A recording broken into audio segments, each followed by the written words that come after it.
The call came just as I sealed the final file into the burn bag. My son's voice trembled through the line. "Dad, the dirty cop mom's working with, they're here." His words stopped the air in my lungs. "They found your files. They chained me to the fence. They said I'd get a front row seat to your execution." I stayed silent. My pulse slowed instead of racing. Years of black ops had carved stillness where panic should live. But he wasn't finished. His voice cracked. "Dad, they made me dig your grave in the yard." The world fell mute. My son, forced to dig the hole meant to swallow me, by the same woman who once vowed me loyalty, love, family. The files were blown. My cover shredded. I whispered into the dead air, a promise etched in stone. "They're already dead, men." And I meant every syllable. The betrayal had circled me for months. I just refused to face it. Secret phone calls outside.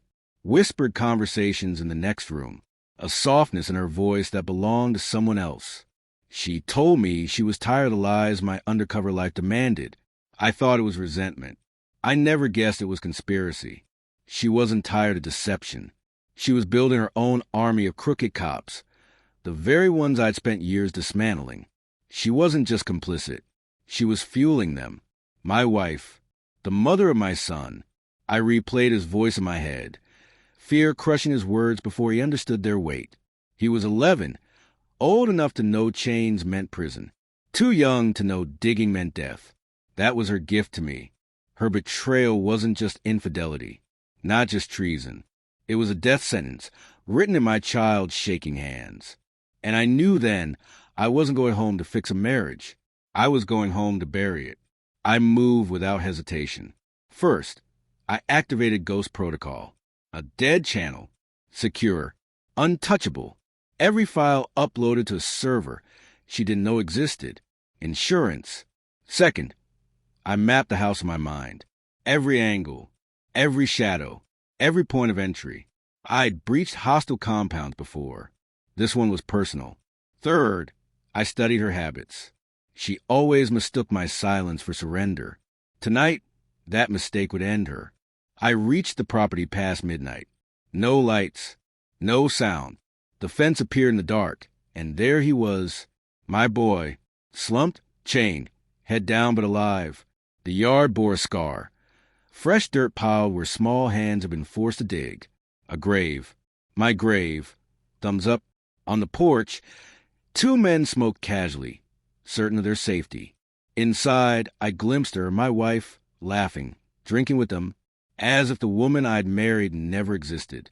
I stayed in the shadows, memorizing their every move, every weakness, because once I stepped inside, there would be no second chance. I entered soundlessly. The first man hit the ground before his cigarette did. The second never drew his weapon. Years of killing hadn't left me. I left them where they fell.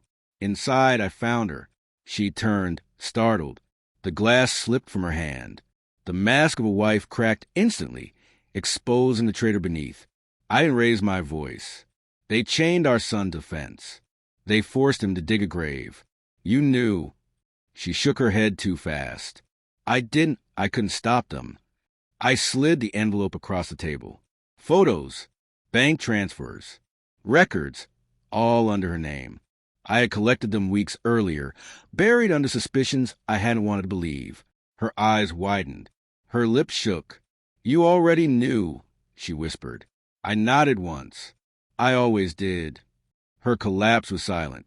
Mine was colder. I didn't strike her, didn't scream. I didn't need to. I walked her outside and showed her the grave, the one her allies had forced our son to dig. His tears still damp in the soil. "Look at it. I ordered." She couldn't. Her face broke. He dug this thinking it was mine. "But it's yours now." Her knees gave out. She begged, words dissolving into sobs. I stood still. "You sold your family out for money, for power, for men who are already rotting inside my house." I left her there, kneeling before the grave. The night devoured her cries. Then I cut my son's chains and lifted him into my arms. His heartbeat pressed against me like a silent vow. By dawn, we were gone. He slept in the passenger seat, exhaustion pulling him under. I drove with steady hands. No rush, no fear, just silence,